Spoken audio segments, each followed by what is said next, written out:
Hello दोस्तों, स्वागत है आपका स्लीपी क्लासेस में। मेंस 2024 में अब बस 2 हफ्ते का वक्त बच गया है और इन 2 हफ्तों में हम अगले कुछ दिनों के अंदर ये डिस्कस करने की कोशिश करेंगे कि किस प्रकार से आपकी सहायता की जा सके, हेल्प की जा सके in the actual examination. This series will be called countdown to mains 2024, जहां पे शॉर्ट ड्यूरेशन वीडियोस के थ्रू आपको ये बताया जाएगा कि कैसे किसी पर्टिकुलर टॉपिक या थीम के ऊपर आपने अपने नोट्स को रिवाइज करना है और किस तरीके से आप जो कंटेंट यहां डिस्कस होगा उसे भी इस्तेमाल कर सकते हैं डायरेक्टली एग्जाम के अंदर। आज 3 चीजों के बारे में मैं डिस्कस करूंगा। जनरल स्टडीज 1 सोशल इश्यूज के अंदर विमेन और विमेन सेंट्रिक इश्यूज के बारे में 3 चीजें डिस्कस करूंगा। 1 will be the mind map on overall या ब्रॉडली अगर विमेन एम्पावरमेंट के ऊपर सवाल पूछा जाता है तो उसके लिए क्या क्या पॉइंट्स आप ध्यान में रख सकते हैं। दूसरा, स्पेसिफिक एक प्रॉब्लम उठा ली गई, जैसे लास्ट ईयर सुसाइड्स इन यंग गर्ल्स, ये टॉपिक उठा लिया गया था, तो स्पेसिफिक प्रॉब्लम में भी किस तरीके से आप अपने माइंडसेट को बना सकते हो। और लास्टली, एक कॉन्स्टिट्यूशनल और स्टैट्यूटरी बॉडीज जो होती हैं एम्पावरमेंट ऑफ वल्नरेबल सेक्शंस के लिए, उसका एक डिटेल्ड एनालिसिस करेंगे। तो ये 5 मिनट 15 मिनट के अंदर अंदर हम ये सारे तीनों टॉपिक्स को एक बार देखेंगे with the help of mind maps that I have prepared for you guys. तो सबसे पहले तो हम डिस्कस करेंगे कि कैसे ओवरऑल विमेन एम्पावरमेंट में चैलेंजेस आ रहे हैं और उन चैलेंजेस को काउंटर करने की क्या स्ट्रेटेजीज होनी चाहिए। देखिए, जनरली हम मेंस के अंदर बात करते हैं स्ट्रक्चर ऑफ द आंसर की। तो स्ट्रक्चर में हम कहते हैं कि इंट्रोड्यूस करना है, फिर उसके बाद आप कॉजेज या बात कर सकते हैं फैक्टर्स की, है ना, डिपेंडिंग ऑन द क्वेश्चन क्या पूछ रहा है, ये सबसे सर्वप्रथम है, सबसे इंपॉर्टेंट है। बट जनरली जब आप नोट्स प्रिपेयर करते हो तो इसी तरीके से करते हो। उसके बाद गवर्नमेंट ने क्या इनिशिएटिव्स लॉन्च किए हैं for that particular purpose and आगे के लिए वे फॉरवर्ड क्या होना चाहिए।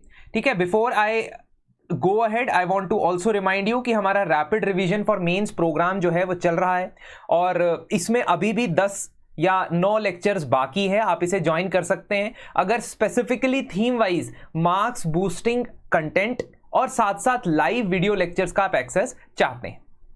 नंबर पे कांटेक्ट कर सकते हैं। चलिए, तो इसमें सबसे पहले जब विमेन एम्पावरमेंट की बात कर रहे हैं तो 3 डायमेंशंस में इसको ब्रॉडली डिवाइड करते हैं। इकोनॉमिक एम्पावरमेंट सर्वप्रथम रखेंगे, इकोनॉमिक एम्पावरमेंट को, क्योंकि economic empowerment is one of the things that has said to have clear effect. बहुत सारी स्टडीज के द्वारा क्लियर इफेक्ट देखा गया है कि जब महिलाओं का आर्थिक सशक्तिकरण होता है तो समाज के अंदर, सोसाइटी के अंदर there is some standing that they are able to have, उनकी ऑटोनॉमी लेवल्स इंक्रीज होते हैं। Contribution of the family income towards health education that increases, एक तरीके से इसका मल्टीप्लायर इफेक्ट होता है। इसलिए इकोनॉमिक एम्पावरमेंट में प्रॉब्लम कहां नजर आ रही है? सबसे पहले तो जेंडर गैप नजर आ रहा है लेबर फोर्स में। 30% ग्लोबली है, 34% भारत के अंदर है। इनफॉर्मल सेक्टर के अंदर ज्यादातर महिलाएं विमेन आर एम्प्लॉयड, तो ऑलरेडी 85% से ज्यादा भारत में जो एम्प्लॉयमेंट है वो इनफॉर्मल सेक्टर में है। Out of the women who are employed today 90% of those women are in the informal sector. Domestic work के अंदर हो गया, डेली वेज लेबर्स के अंदर हो गया, है ना। और इनफॉर्मल नॉन कॉन्ट्रैक्चुअल एम्प्लॉयमेंट में डिस्प्रपोर्शनेटली ज्यादा विमेन यहां पे आपको देखने को मिलेगी। 90% है लोअर मिडिल इनकम कंट्रीज में। पे पैरिटी या जेंडर पे पैरिटी बहुत कम है, 20% लेस है पुरुषों के मुकाबले। और मदरहुड पेनल्टी या अनपेड केयर वर्क, ये 2 इनको प्रॉब्लम्स फेस करनी पड़ती है लेबर मार्केट में। मदरहुड पेनल्टी का मतलब है कि जितनी भी पॉलिसीज भी आप गवर्नमेंट के द्वारा बनाते हुए देखते हो, जैसे कि पेड मैटरनिटी बेनिफिट्स, इनका भी गलत ही इंपैक्ट पड़ता है एम्प्लॉयमेंट अपॉर्चुनिटीज के लिए, क्योंकि एम्प्लॉयर्स अवॉइड करते हैं महिलाओं को नियुक्त करना, अपॉइंट करना, रिक्रूट करना, because they have to give more compensation for maternity benefits. और ऐसा फॉक्सकॉन के अंदर देखा गया। फॉक्सकॉन के अंदर एक स्टडी की गई कि they are deliberately not deploying women or employing women who are of the marriageable age, because tomorrow the woman may get married, get pregnant, will need some kind of maternity benefit and that will not provide. तो ये motherhood penalty देखने को मिल रही है महिलाओं को। Secondly, अब इसको काउंटर कैसे करना है, उसको दो चीजों से काउंटर करेंगे। एक तो महिलाओं की स्किलिंग को इंप्रूव करेंगे और दूसरा महिलाओं का एक्सेस टू क्रेडिट को इंप्रूव करेंगे। इससे एंटरप्रेन्योरशिप में महिलाएं ज्यादा आएंगी, जॉब्स क्रिएट करेंगी। तो विमेन डेवलपमेंट से विमेन लेड डेवलपमेंट की तरफ हमने बढ़ना है, विमेन डेवलपमेंट से विमेन लेड डेवलपमेंट की तरफ हमने बढ़ना है। ये कीवर्ड्स आप इस्तेमाल कर सकते हो। रही बात पॉलिटिकल एम्पावरमेंट की, तो political empowerment definitely has its own challenges. Political empowerment का मतलब कि इंडिया लेजिस्लेचर के मामले में अभी कहां पे है? वर्ल्ड वाइड अगर आप बात करो तो 25%, 25% is the average participation of women in legislature, whereas India के अंदर ये कितनी है? 13.4% हो चुकी है in the latest Lok Sabha. In the states it is 9%। तो ये जो नंबर्स हैं बहुत अच्छे नहीं है। Secondly, with in the party intra party democracy की कमी होने की वजह से आप देखते हो कि महिलाओं की position to the rise of political parties is very very rare. या तो डायनेस्टिक पार्टीज होंगी जिनके अंदर फैमिली मेंबर्स महिलाएं जो हैं वो टॉप तक पहुंचती है। लेकिन just imagine thinking about women who are not part of the ruling of the party ownership, they rise through the ranks and reach the leadership level। ऐसी बहुत कम महिलाएं आपको देखने को मिलेगी। तो उसके लिए क्या करना है? सीधा सीधा जो प्रॉब्लम है उसका सीधा सीधा सोल्यूशन है। लीडरशिप डेवलपमेंट महिलाओं की ज्यादा करनी है, कैपेसिटी बिल्डिंग ज्यादा करनी है, पॉलिटिकल पार्टिसिपेशन को इंप्रूव करना है, जल्द से जल्द जो आपकी रिजर्वेशन वाली स्कीम्स हैं उसको इंप्लीमेंट करके उसका इंपैक्ट असेसमेंट करना है। Now third empowerment which is most broad, सबसे ज्यादा ब्रॉड एम्पावरमेंट जिसमें चाहिए वो है भारत में social empowerment of women. Social empowerment में आप एजुकेशन, हेल्थ, सोसाइटी के अंदर जो स्ट्रक्चर है, पावर रिलेशंस है, उसमें सब में विमेन को डिसएडवांटेज पे देखोगे। हाँ, देयर आर आउटलायर केसेस, हाँ there are cases where women may be the perpetrator of crime also, but majority जो केसेस होते हैं उसमें अभी भी भारत में यही सिचुएशन चल रही है। सेफ्टी कंसर्न्स महिलाओं की हाईएस्ट लेवल ऑफ कंसर्न है।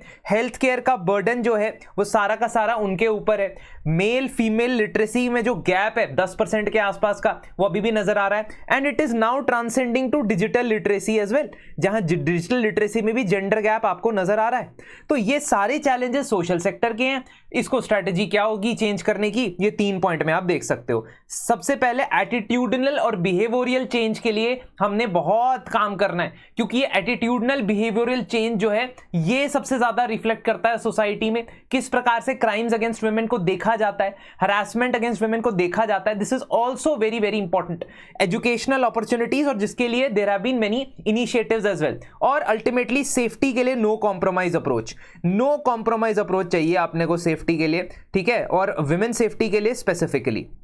इन एनी केस एक rule of law based society के अंदर वैसे भी आपने स्टेट जब बनाया था, जब सबसे पहले स्टेट बनाया गया था, गवर्नमेंट्स बनाई गई थी, बहुत पुरानी बात कर रहा हूं, आज से कई हजारों साल पहले की बात कर रहा हूं, तब भी स्टेट का पर्पस ये होता था कि वो सिक्योरिटी प्रोवाइड करे। अगर वो सिक्योरिटी प्रोवाइड करने में नाकामयाब रहता है, one of the primary focus of the state, और अगर वो नहीं करता है तो वो फेल्ड स्टेट, ठीक है। तो ये चीज आपने ध्यान रखनी है। नाउ सेकंड चीज कैसे हैंडल करोगे विमेन रिलेटेड, कई स्पेसिफिक क्वेश्चन आ जाता है, जैसे चाइल्ड मैरिज के ऊपर या status of child marriage in India के ऊपर सवाल आ सकता है। इसके कई रीजन है। रीजन नंबर 1 कि यूनिफॉर्म सिविल कोड के थ्रू बहुत सारे रिलीजियस बिलीफ्स जहां पे चाइल्ड मैरिजेस या प्री प्यूबर्टी मैरिजेस अलाउड होती थी, उनको अब रेगुलेट किया जा रहा है बहुत सारे स्टेट्स में। उत्तराखंड में, असम में हमने कानून चेंज होते हुए देखा। Second is that the concern regarding stagnation of child marriage. Stagnation मतलब 1990 से लेकर 2015-16 तक बहुत ड्रास्टिकली चाइल्ड मैरिजेस रिड्यूस हुई। One of the reasons could be the immediate implementation of the 2006 act of prevention of child marriage. But what we saw after 2017 is not very encouraging, क्योंकि बहुत ज्यादा dip नहीं देखने को मिला है, ठीक है। तो अभी भी अगर आप नेशनल फैमिली हेल्थ सर्वे का डेटा देखोगे तो वो कहता है कि हमने 25 साल या 24 साल से ऊपर की महिलाओं से पूछा कि आप में से कितनी महिलाओं की शादी 18 साल से पहले हो गई थी, तो 24%, 25% around that number have said yes, हमारी तो 18 साल से पहले शादी हो गई थी। तो ये जो कंसर्न है ये अभी भी एग्जिस्ट कर रहा है। बहुत सारे स्टेट्स में तो चाइल्ड मैरिज के रेट्स इंक्रीज होते हुए दिखे हैं। जैसे रिसेंटली वेस्ट बंगाल के अंदर लैंडसेट ने सर्वे किया तो पता लगा that there is marginal increase after covid in the child marriage. तो ये सिचुएशन अराइज होती है, तो चाइल्ड मैरिज के ऊपर स्पेसिफिकली आप जानकारी हासिल रख सकते हैं। कैसे? सबसे पहले तो स्टेटस क्या है चाइल्ड मैरिज का इंडिया में। पहले तो 1996 से, जैसा मैंने आपको कहा कि डेटा क्लियरली अवेलेबल है कि 49% से 22% हो गई है girl child marriages, which is a good thing.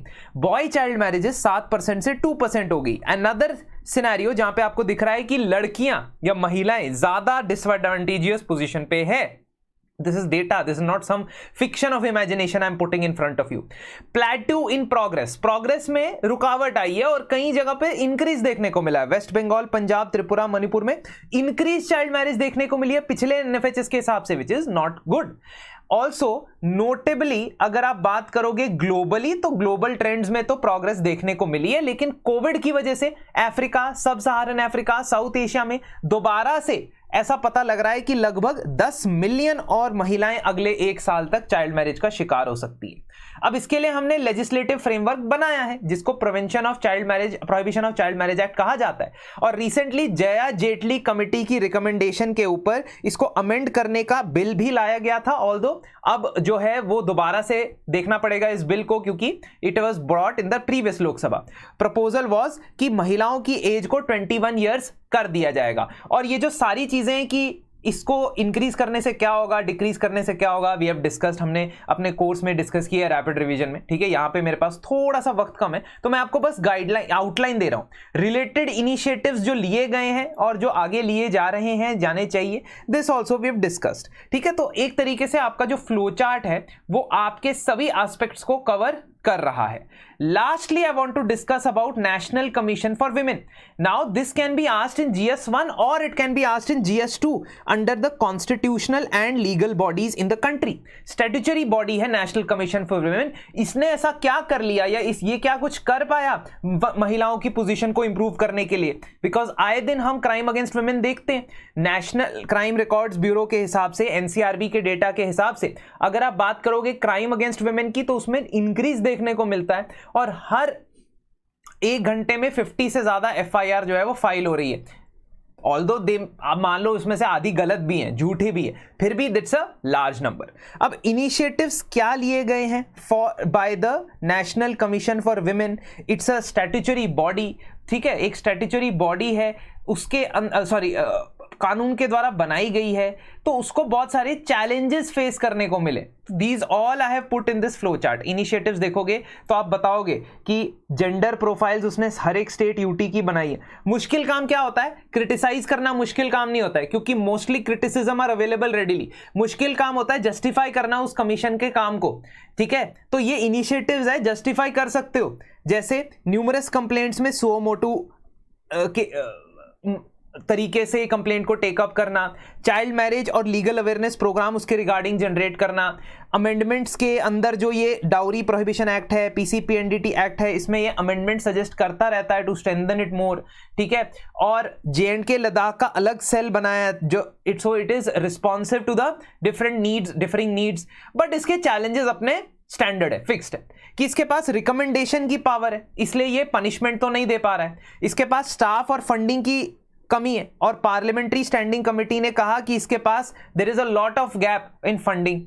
इनएडिक्वेट representation है, लोअर कास्ट विमेन कम है, ट्राइबल विमेन कम है, माइनॉरिटी विमेन कम है, लिमिटेड आउटरीच है। रिमोट एरियाज में लोगों को पता ही नहीं है कि ऐसे नेशनल कमीशन फॉर विमेन जैसी कोई संस्था है, और इलिटरेट लोगों को पता ही नहीं है। तो ये अवेयरनेस और रीच इनकी कम है, सोशल मीडिया का इस्तेमाल कम है as compared to some other illuminary organisations. Recommendation क्या दोगे आप इसको?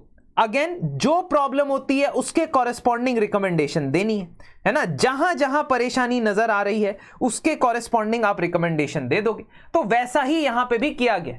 अवेयरनेस इंक्रीज करने के लिए सोशल मीडिया का इस्तेमाल करना, लीगल पावर्स इंक्रीज करना, जैसा कि लॉ कमीशन ने अपनी 257th रिपोर्ट में कहा था कि एनसीडब्ल्यू को एनफोर्समेंट पावर्स दे दो।